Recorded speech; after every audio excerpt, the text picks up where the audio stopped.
Si je te dis que l'intégralité des chats sont autistes, et alors bon, ça sonne un peu fou dit comme ça, donc je vais faire une petite explication quand même. Les syndromes, enfin le syndrome du spectre de l'autisme et tout ça, donc c'est un truc qu'on peut retrouver chez les humains, mais aussi chez toutes les espèces de mammifères et quelques espèces d'oiseaux aussi. Et bon, alors chez les animaux, pour que ce soit pas trop anthropomorphisme, on va pas appeler ça de l'autisme, on va plus appeler ça genre un neurodéveloppement atypique, Ok. mais bon, globalement, c'est la même Ouais, c'est à peu près similaire, on peut retrouver des cas. et bon, comme tu dois le savoir, l'autisme, c'est pas forcément handicapant pour tout le monde, et il y en a même qui peuvent l'instrumentaliser pour en faire une carrière.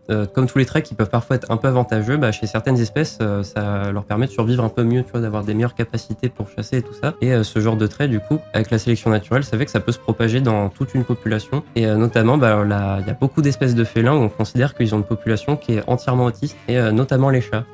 Après, moi, c'est vrai que j'ai genre un chat et c'est vrai qu'elle est particulière. À des moments, on se dit, putain, elle a du mal à bien comprendre, etc.